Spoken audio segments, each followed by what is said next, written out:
Hi, welcome back. My name is Lisa. If it's your first time here, this is Beauty from Inside and Out. And if you are a repeat watcher, thank you so much for being here. Okay, ladies, you're in your 50s now, right? Have you ever heard, stay away from powders? They're gonna dry your skin down. Or maybe it's not even an age thing. Maybe you just have drier skin and you're like, steer away from powders. You know what? That's not necessarily true. Depends on the powder, depends where you're putting it. Let's talk about it. If you're here, then you woke up today. And that is a blessing. Don't take that for granted. Don't waste it. Okay, before we get into it, I'm just gonna brush over really quick. I wasn't here last week, didn't put up a video, but little G, I went through a few weeks of storms, hurricanes, tornadoes. Then I got sick. Then I went through pain. So it was a rough few weeks, to say the least. But I'm back and I'm better. So, okay, getting that out the way. I really try to stay true as far as putting up a video every single week. I have been for the past like 6-7 months, and that is my intention, to bring you just some tips, information on makeup and skincare. And so I really hope that you are benefiting from anything that I have to share with you. Okay, let's talk a little bit about powders, right? So I have clearly like my foundation on, and that's kind of it. So I'm going to be a little biased. The products that I am going to share are affiliates that I work with, okay? So, but it's because I have used them and therefore they're working on how I am strategically placing them. So let's talk about a powder that is specifically for setting, like a setting powder, right? I know there's so many different powders out there, so many different brands, loose powder, packed powder. Okay, what I like to do when it comes to setting my makeup, in a sense, I know that many times you can place it everywhere. That's, I think, when it kind of gets a little sticky as far as then it drying up on your face, because it's what powders do for the most part, right? But let me go ahead and tell you how I personally think placing a very finely milled powder works when it comes to setting your makeup. And this is what I mean. So I use this particular powder and it's called Vanilla Dust. I need to get me another one. I'm almost out. But how I use this powder as far as setting my makeup to help my makeup last throughout the day, right? Who wants to have to feel like they have to retouch your makeup? I think that really help as far as setting your makeup is, especially if you have aging skin, your eyelids, there's a lot of texture there. There is a lot of finer lines and folds, right? Just texture. So I take my Vanilla Dust and I will place it after I have put on my color corrector or my foundation on my lids. I like to go ahead and set it with a very finely milled powder. And this really, I have the coloring on my lid from the foundation to even out my tone. But especially if you're using a cream that doesn't dry down, you have the cream that keeps everything very surfacey. So placing the powder on your lid will help you have a very clean canvas to start putting on your shadow. And even if you don't have, even if you're not intending to put on an eyeshadow, you won't have any creasing throughout the day once you set the lid with a powder. So that's number one. I think that's so key, especially as we age and we start building more texture there. The other place that's has a lot of textures under our eyes.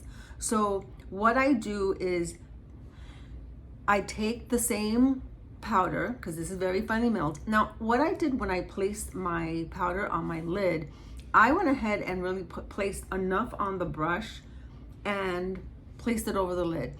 When it comes to the under eye, I try to pick up as less as I can from the tin to the brush. And then I even just make sure that I bounce it off so that there isn't a whole lot. I rather start with very little and add than have to feel like I have so much and then I feel like I have to start all over again. So you're not having to work doubly hard, right? But I take the powder that's then on the bristles, and then I go in and I will set the makeup right under my eye so that I don't then have any creasing there. And not only does it allow for the makeup to set, but it will also, in my opinion, how it looks on me per se, if you have my skin tone, is that it will brighten automatically the very little powder that you're placing there under your eye, which is what we want, right, ladies? We want to make sure that under our eyes we have like a little bit of that upside down triangle brightness on our face. And so having that very thin layer of powder right underneath the eye to set it so that it doesn't crease throughout the day. We just have a lot of texture there under our eyes. And if we're placing the powder, it will just not allow for that creasing to start once you start to smile, and just throughout the day, how it starts to, settle into those fine lines. So 2 ways to place that powder specifically to have it either a clean, canvas for your lid or under your eyes to avoid any of the creasing, I think is a way to definitely use a powder specifically in that area and not too heavy. Okay, so that's the one using this vanilla dust. Now, the other way that I also think powders are helpful is to use it to blur. Now, this one that I do use, it is, and going back, this vanilla dust is through Seint. So I have below my Seint website, which you can go ahead and go in there to purchase that vanilla dust, and it comes in a tin. The brush that I use with it is this one here. It's called the powder brush, which I think is beautiful. It's like packed perfectly to pick up that powder and place it how you want it. Now, the other one is with Celeste, and it is a long wear finishing powder. Now, this one is loose. So this is a loose powder, and it goes back to not placing it everywhere, placing it on places that you just need to either one, blur out a little bit of the finer lines, and also whether it's your pores maybe, because that seems to also be something that happens as we get older. Our pores just seem to show more, and especially when you're using, or when you are gonna go ahead and, let's say that particular day, are taking pictures and they're close-up pictures, that will help not only on the kind of flashback with the powder, but also not being able to see any of those pores, right? So loose powder, really, really pretty packaging. It comes with a little powder puff. I like to go ahead and just get some on the top. It has little holes, and then you can go ahead and pick that up. Now I used the flip side of this brush, and it's another one that's very dense also, but now I'm going to also press and not fluff around because I don't want it to go everywhere on my face. I want it to go specifically where I want those finer lines to just kind of disappear, or the pores, right? So I will, depending on the day, because our skin changes daily, right? Sometimes they're like, okay, where did that come from? And you're like, okay, so I'm gonna have to now adjust and treat the makeup differently because our faces are constantly changing, whether in tone and in texture. So I'm gonna come here and go, like, let's say in my very deepened folds here. I forget the name of these lines. If anybody knows, put them in the comments below. So placing that there allows, again, for your makeup not to crease into those areas. And the nice thing about this loose powder, again, it's more for the control on like the finer lines as well as the pores. It was created for that specifically. So if you have like the 11s, this is perfect for that, for the lines on your face. And again, just placing it where you need it. Not every place on your face needs the powder. And it is so light. And again, it's about control and how much you are picking up on your brush. But look how nicely that leaves your face. Not completely dry all over, but specifically using it where you need it. So the last powder that I really have been enjoying using as of late, it's a new product that also was just released, I say maybe just a month ago, with Seint, okay? And this one is, I put this other final powder on, and it is called a feather blotting dust. I'm liking it so much. Okay, but before that, let me go ahead and add a little bit of blush to my cheeks so that we can really see how this powder is going to work. Okay, and this one here is a blush, lip and blush shade from Celeste. Okay, so let's go ahead and put this on. I think this is so pretty too, guys. Such a pretty color. Very rosy, but very light. Not overpowering. You can see how nicely it goes on. I think it's so pretty. Again, it's just like a hint of like that flushed color. Not really strong. Keeps the makeup still very natural, but like someone just kind of like almost just pinched your cheeks, right? Okay, so that is a very reddish that can be toned down, as you saw. Taking the feather blotting now, and I'm taking a very fluffy brush. This time I do want some fluff on that instead of pressing. So that's the difference between the other two I used versus this one. This one, you can place it on with a brush bristle that has more of a give. So I'm taking that on. It's got a little bit of a stain on it, so that won't go on my, always just shake off a little bit of the excess. But look how pretty and a shine this is going to give the cheeks.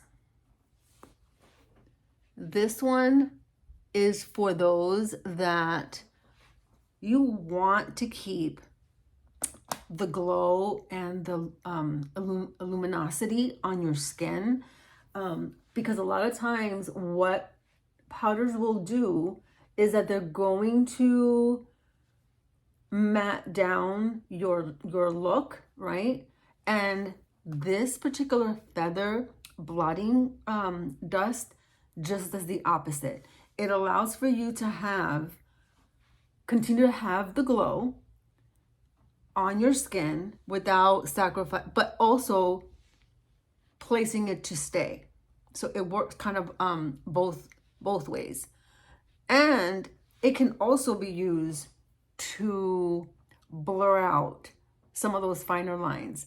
But because it has the gloss, I would just be very careful on where exactly you're placing this particular powder. You know, it kind of goes back in the time, probably even maybe before my time, when women would go ahead and take out their compact and they would powder down their nose because they didn't want the nose to be shiny, right? So you don't want something like this particular product, let's say maybe on your nose, because maybe that shiny part of your face, you don't want that there, right? I know I don't. I rather have a nice simmered glow, but no shine. But this, guys, is so pretty. This powder, again, it continues to give you that pretty glow to your skin without having to sacrifice that matty look. So again, 3 different powders to use 3 different ways.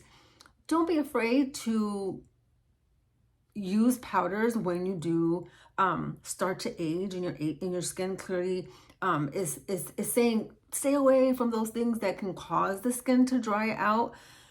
It's all about in where you're placing them, the techniques that you're using, clearly the product in and of itself, like how the product was created to do what, because it's kind of like the rule with almost every makeup. Like each one has a purpose of how they were created to do a specific job. So that's it for this week. I hope that has been some helpful tips, keeping it really, really kind of short this week. But if you have any questions at all as far as the brushes that I've used or the powders in itself, and then one last thing that I sometimes love to add is this Plush Prep Mist. So it's got amazing ingredients within the formula as far as just amazing to your skin. That beside the point, this is used also to just add like that finishing touch. Now I still have other things that I want to go ahead and add, but I just want to show you how pretty, very beautiful mist. It doesn't aggressively add that wetness to your face, dries down so nicely, but it's refreshing. You can add it on throughout the day as well as before underneath your makeup. So again, new product that just also came out from Seint, and you can find that as well on the website. But thank you so much for being here. Please go ahead and like, and don't forget to subscribe. Share this to someone that is in need of just maybe some clarification on powders and the different ways that we can use it without sacrificing to not use it. But until next week, I will catch you later. Love you. Take care.